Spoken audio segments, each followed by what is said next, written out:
Drawing is a verb. Richard Serra's bluntly provocative formulation was the keynote back in 1976 when the Museum of Modern Art organized its first Drawing Now survey of contemporary drawing, focusing on its emergence as a major and independent means of expression, including 46 artists like Jasper Jones, Mel Bochner, Robert Rauschenberg, Donald Judd, Dan Flavin, or Bryce Marden, just to name a few. 2.5 decades later, in 2002, MoMA curator Laura Hopman turned the tables. Drawing is a noun again, she noted wryly. The exhibition Drawing Now, 8 Propositions, is built around a refreshingly polemical but not altogether provable idea. Hopton believed that over the course of the past 20 years, drawing has taken on a giant step backward. It is now closer to what it was in the 19th century than what it was in the 1970s. That is, drawing is no longer driven by modernist ideas of progress, formal innovation, or revolutionary inquiry. Among the artists in that show were, for instance, Chris O'Feely, John Caron, Elizabeth Payton, Takashi Murakami, Kara Walker, Neo Rauch, just to name a few. Now, another 10 years later, in 2011, the analysis of the status quo of drawing offers another picture of the situation.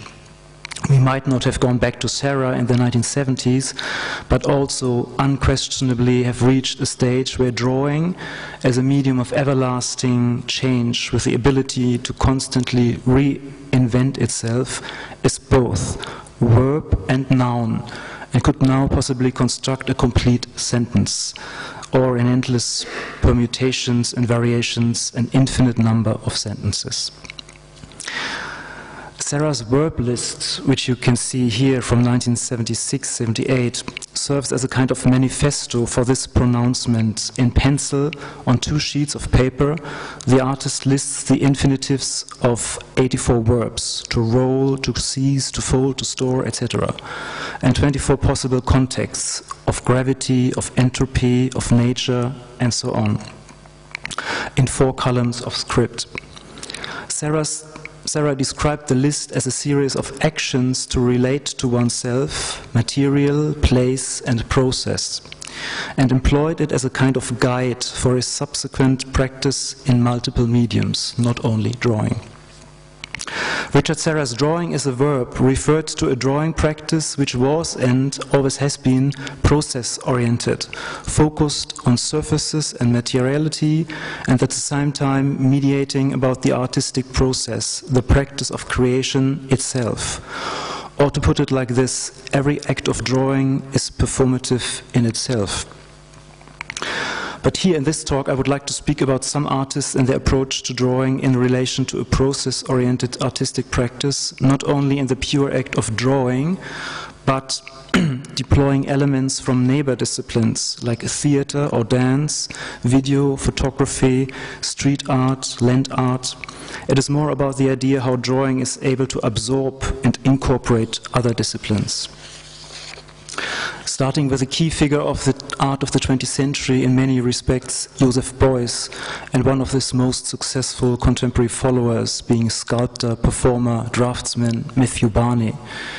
Then I will talk about Trisha Brown, a somewhat in-between artist who is well known as a dancer and choreographer, but also as an artist whose drawing function as independent artworks, as well as notations or records of her dance.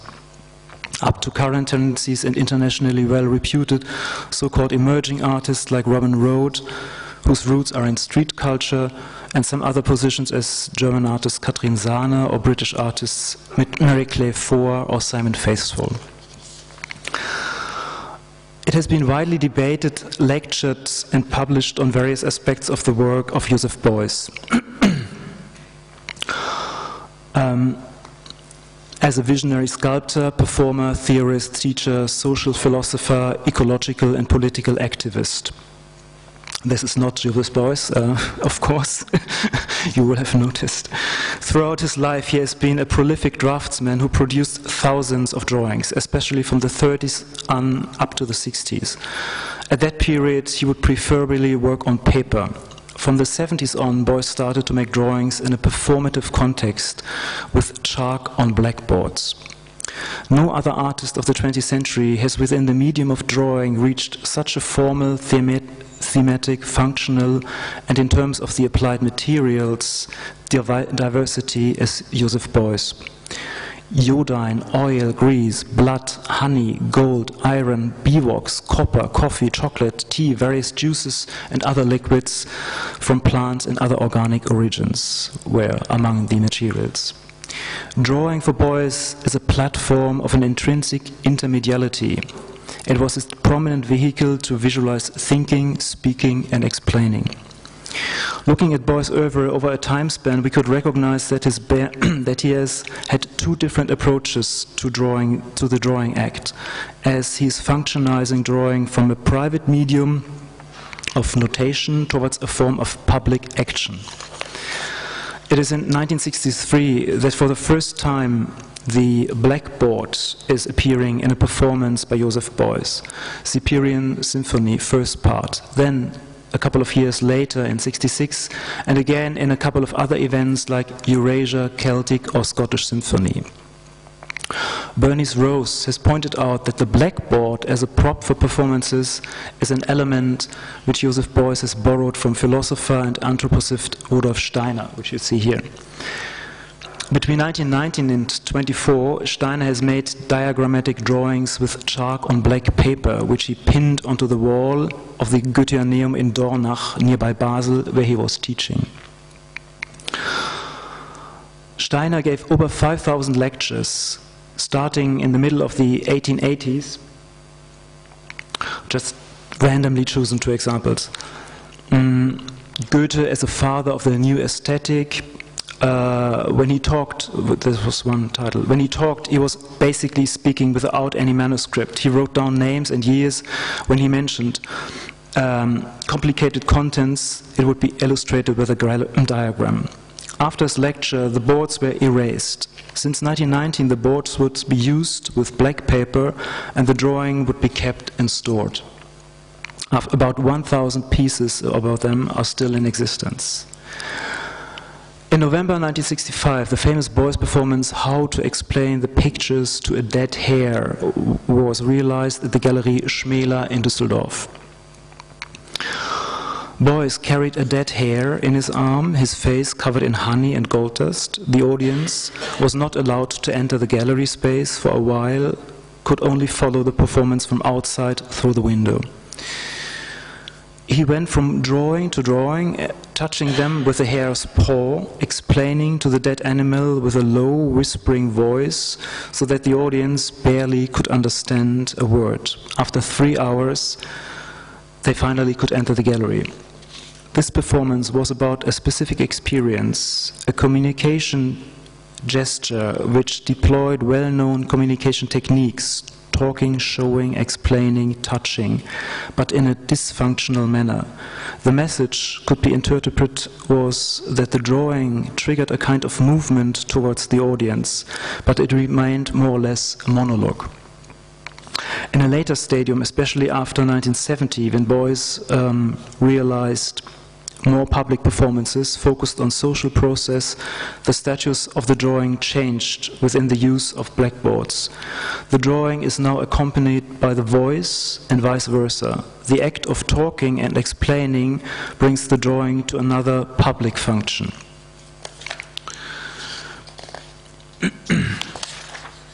Drawing starts and initiates the process, and at the same time it documents the actions taking place and all the things happening in the course of the performance. In 1974, Beuys created the piece Richtkräfte at the ICA London as a part of the exhibition Art into Society, Society into Art. He installed 3 blackboards on wooden easels. While he was discussing and drawing, he would include sentences and phrases like "make the secrets productive" or "show your wound." The diagrams and drawings dealt with issues of social sculpture and reshaping of the economic system and the democratic socialism. After having finished the work on the board, he threw them on the floor so that the floor would be covered with more and more blackboards on which the visitors would have to step upon. In April 1975, Richtrechte was shown in New York at the gallery of René Bloch. Subsequently, the installation consisted of over 100 boards, but in the end, there was no performance element anymore of the presentation. The piece was then presented at the Biennial in Venice, 76, and finally acquired by the National Gallery in Berlin. For Beuys, the function of the drawing in the performance act changed from being an integral but passive part of the performance, the dead hair, to the active element of public speech, illustrating thoughts, visualizing words, and initiating a process of more words and thoughts, being in a permanent flux of image and sound making, talking, and drawing. Matthew Barney. In 2006, the Berlin branch of the Guggenheim Museum organized a show curated by Nancy Spector entitled All in the Present Must Be Transformed, Matthew Barney and Joseph Beuys. Confronting these two artists' work for the first time, this show revealed amazing parallels in their artistic approaches towards a metaphorical treatment of material, transformation processes, certain ideas of narratives, and the relation between action and documentation. But maybe most amazing was to find parallels in a certain sensibility towards drawing shared by both artists. I would like to pick up this thread of kinship and look at Barney's drawing's activity in an ever-growing body of work, getting more and more baroque and excessive in style, media and narrative. He is now the master of the great opera, but it all started with drawing. With Drawing Restrained, the series which he began when he was still studying at Yale University in '87, Barney pursues the idea that a self-imposed impediment can enhance an artist's output, similar to the way athletes use resistance to build muscle and strength. Barney initially set up apparatus in his studio that hindered his process of drawing, followed by performances done outside the studio that included the development of increasingly sophisticated and allegorical settings. The resulting works captures aspects of the action in forms of drawing, sculpture, vitrine objects, photographs, video and film. Barney believes that the making of form comes in three stages, which he refers to as first the situation, where raw energy is unchecked by or symbolized by the petroleum jelly, to the condition where discipline, restraint and structure then leads to number three, the growth of the production, where form begins to emerge. In Drawing Restraint number 1, two mild inclines were constructed on either end of the studio. An elastic line from the floor was strapped to the thighs. As the body moved up, the incline resistance increased. Drawings were generated at the top of the slope and along the walls. So that was this actually. I will skip some of the complete series, just mentioning a few. It would just lead to a few. In Drawing Restraint 3, he uses an Olympic barbel cast in petroleum jelly. The hands of the artist were charged with calcium carbonate. The bar was then gripped and the barbel moved rapidly. The grip was then released and the charge that had fallen from the hand was documented on the plate beneath the weight. And he would consider this kind of trace a drawing. Drawing Restraint number 6, a mini trampoline was fixed onto a base with 15-degree angle. Using the trampoline, a single mark was made on the ceiling of the studio with each jump. Over the course of a day, a self-portrait was drawn onto the ceiling.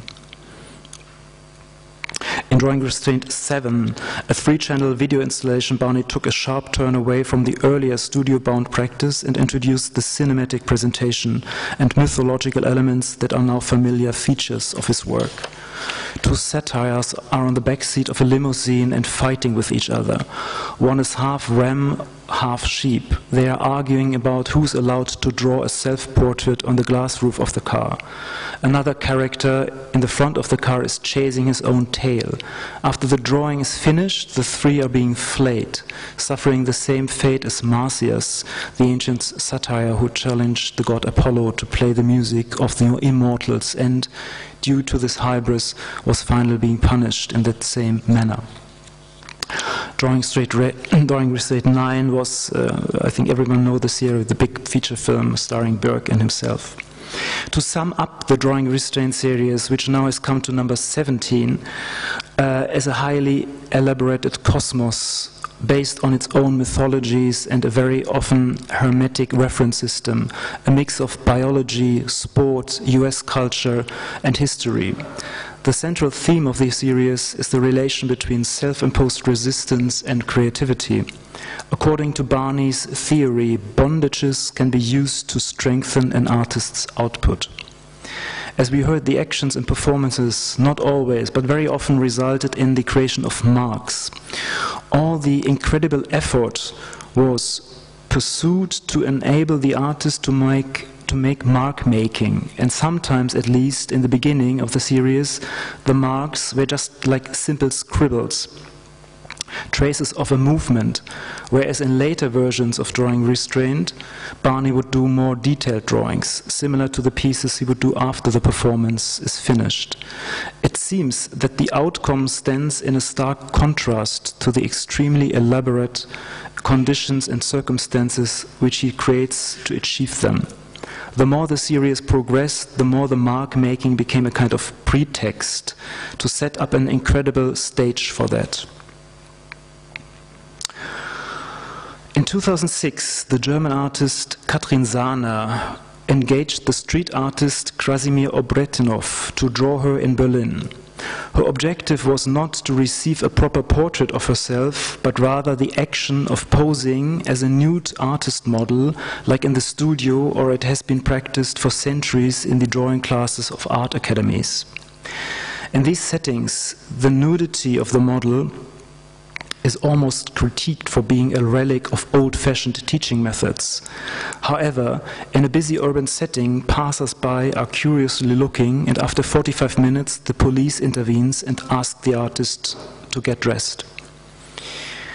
This is the drawing after the performance, or as a result of the performance made by the street artist.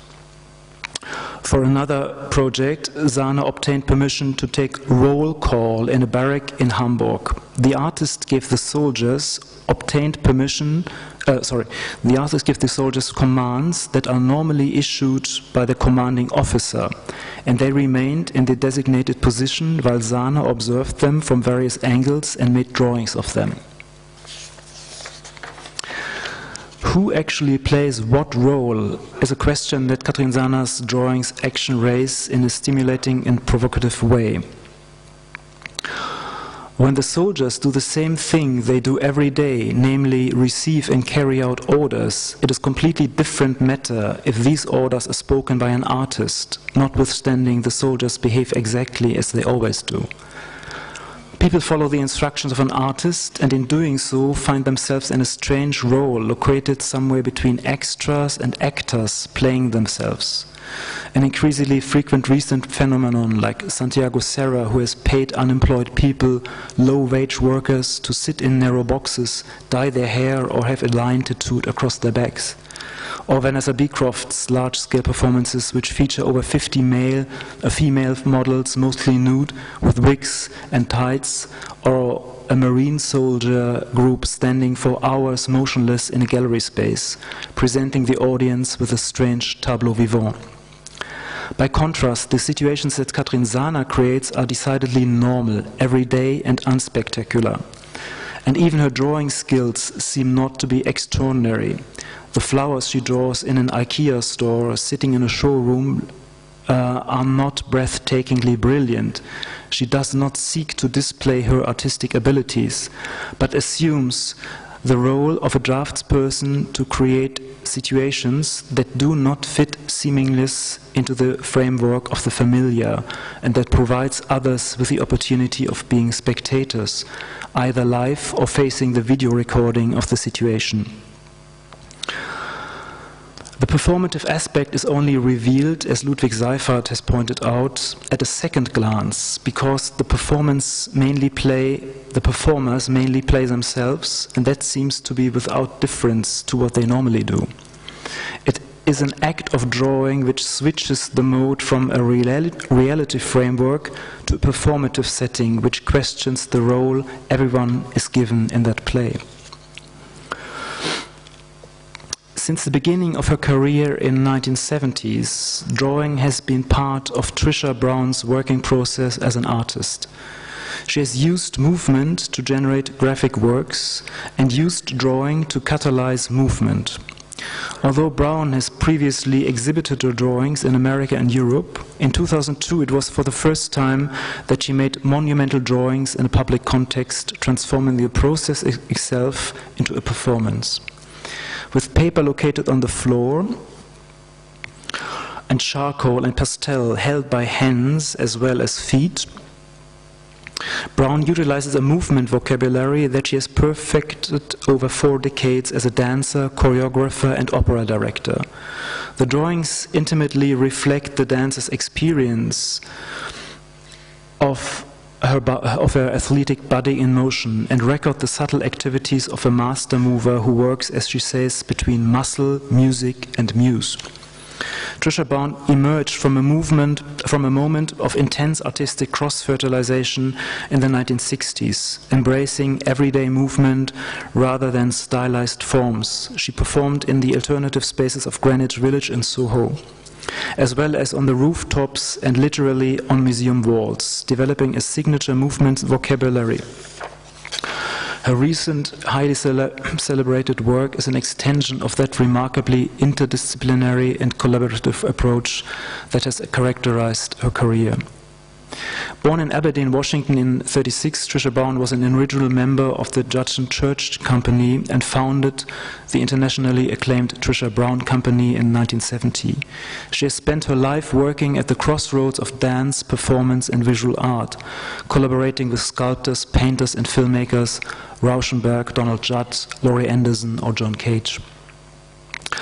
Performing or plastic arts, Brown collapses the distinction between drawing, movement, music, and video as she explores her vocabulary and movement, improvisation, lying down, curling up, stretching out, standing up on gigantic sheets of paper fixed to the floor of the gallery, registering this restless passage with sticks of charcoal and pastel grasped in her hands and feet. This process is not executed blindly. She permanently controls her movement by her view. This kind of action drawing combines and embodies the instance of 2 simultaneous projections of the self in 3 and in 2 dimensions, and also the vertical and the horizontal.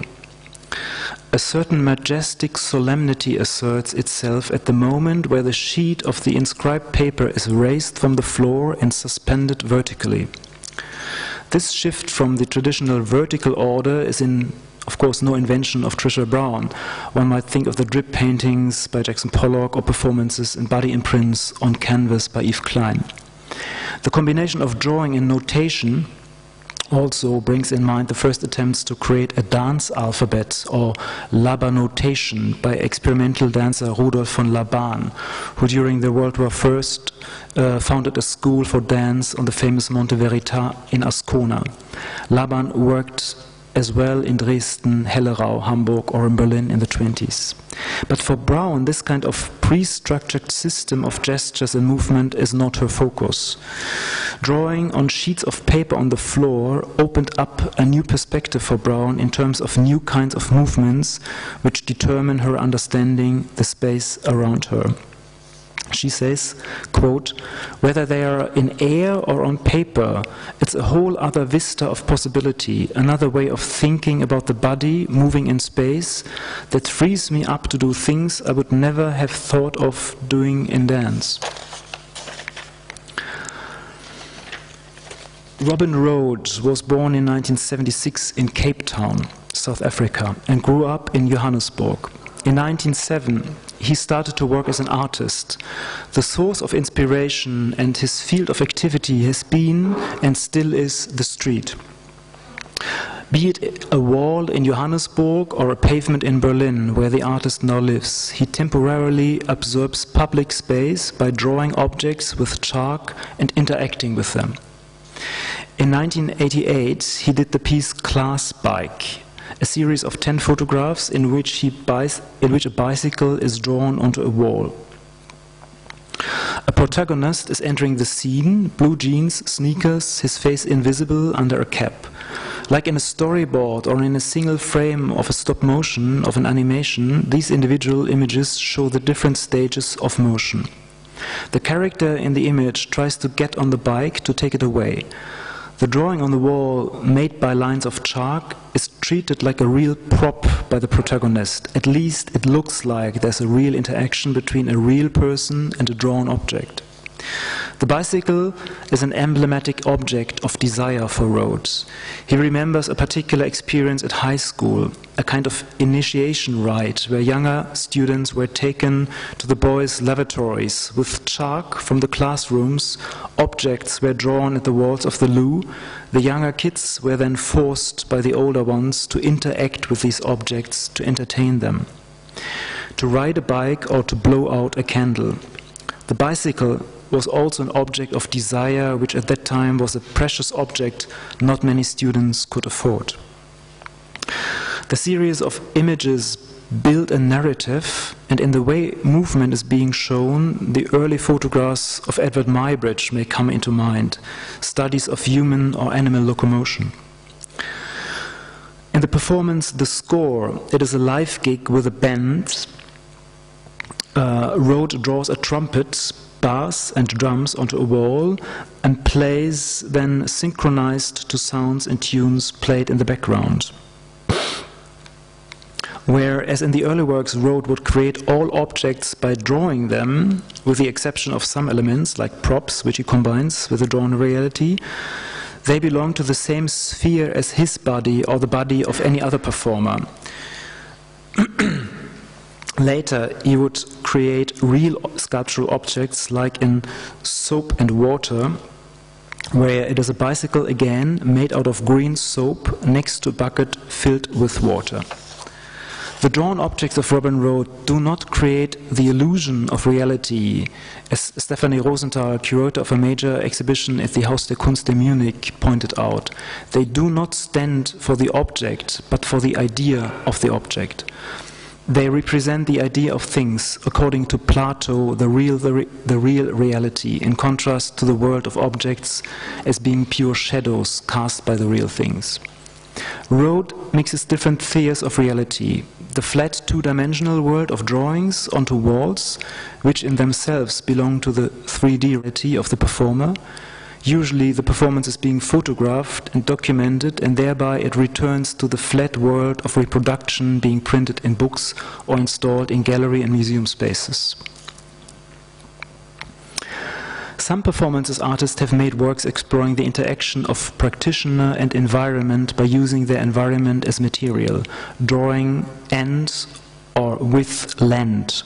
For one example would be Richard Long's famous A Line Made by Walking, 1967, where the line he drew was made by his feet, flattening the grass, creating a temporary track as he walked up and down. In 2003, the artist Carrie Young, 1970 born in Zambia, based in London, showed her lines made by walking. The viewer sees the artist dressed in a suit, walking backwards and forwards in a crowd of commuters.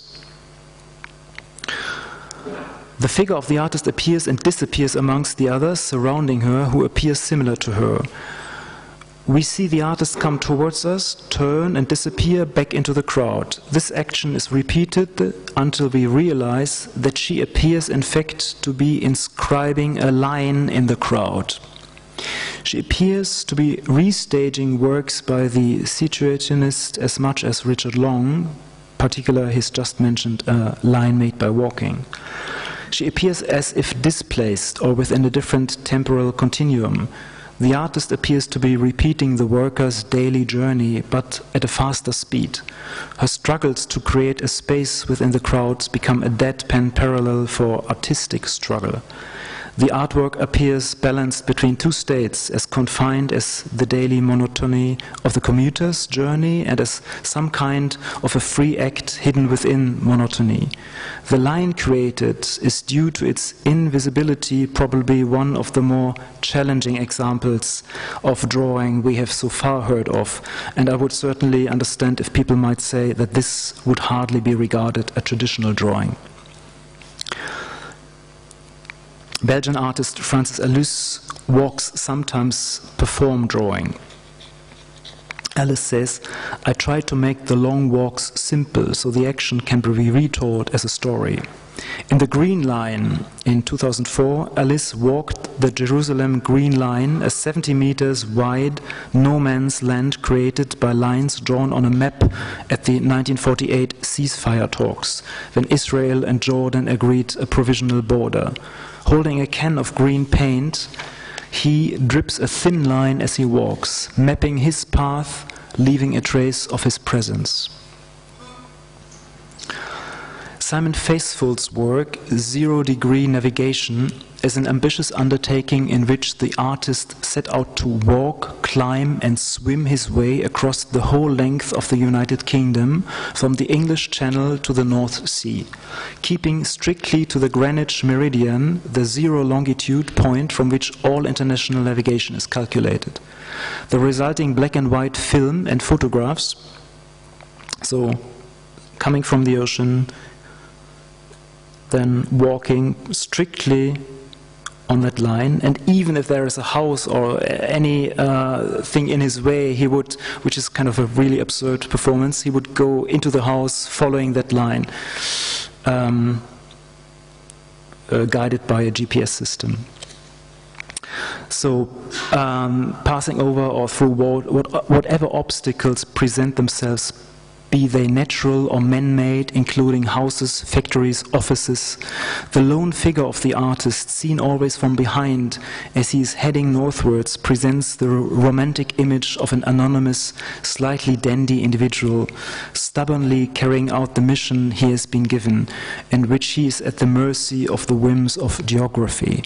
Of course, the very fact that the zero meridian passes through the United Kingdom via the Royal Observatory in Greenwich is nothing more than an arbitrary human construct that has nothing to do with the physical constraints of the planet. Indeed, it was only accepted internationally a mere century and a quarter ago, and even then not by everyone. With this in mind, Simon Faithfull project tends, more than anything, to highlight the absurdity of man's attempt to impose his rules on the planet. Mary Claire Foer, British artist, Drawing Your Desire, after Vito Acconci, Sophie Cull and Richard Long. In Vito Acconci's following piece, his idea was to select a person from the passerbys and to follow the person until he or she disappeared into a private place where Acconci could not enter, while Sophie Cull in her 1980 work Sud Venetian followed a man from Paris to Venice and secretly photographed him for almost 2 weeks. Drawing Your Desire is a performance drawing using chalk, following walkers, commuters, students, tourists as they cross a paved square at the Chelsea College of Art from one point to another. The square, being a paved area, retains no trace of passage. No trace of passage, and so Mary Claire Foer's action temporarily reveals the tracks of passers-by, and gradually, over a period of few hours, shows the pathways that are most desired. Tracks formed from people's footsteps across grassy areas in urban settings in countryside locations have become known as desire lines. That's where the title comes from. We have seen the relationship between drawing and performance in different stages and historical periods in the 60s and 70s, embedded in a discourse of drawing as process or through process, as a show in MoCA, Los Angeles, curated 1999 by Cornelia Butler, was entitled, situated somewhere between minimalism and conceptualism. But we have not talked about certain other performative drawing practices of that time, like John Cage, or for instance, his Rianji drawings, or William Anastasi's subway drawings. I just gave a little example of that time. Beuys, as a prominent figure who combines different ways of making use of drawings in a more private way, experimenting with materials, and as a device and prop of performances, as well as the blackboard drawings where they become key elements of interaction with the audience. Or in Barney's complex system of mythology, they illustrate his basic principles of artistic creative production as overcoming self-imposed obstacles, from pure mark-making in a kind of sportive performance to more elaborately executed drawings. Katrin Sahner's performative creation of various situations where conventions of portrait making or still life drawing are being questioned and reinterpreted, the artist as new model, commanding chief of models, where rather the act of drawing is important than the final result and finished piece. Trisha Brown as a performative extension of her drawings, which in reverse enable her to develop new ways of movements. Or Robin Rode, who combines elements from street culture with image production in performances, which then is being photographed and transferred and shifted into another medium. In the last part, the walking lines, visible or invisible, the performative practice was deployed to create or evoke lines as a reference frame for social, political, geographical issues, a trajectory which combines various fields of research and analysis. The focus was set on the line, which traditionally is the basic fundamental element of drawing. But of course, the contemporary practice has proven this just one element of many contingent aspects of drawing. I'd rather avoid making definitions what drawing is. That would be an endless undertaking. Mark making, tracing, mapping, notations, diagrams, writing as drawing, capturing time, and so on. All these aspects you could perfectly find assembled in the show Faster Lines and Slower Lines. So thank you very much for your patience.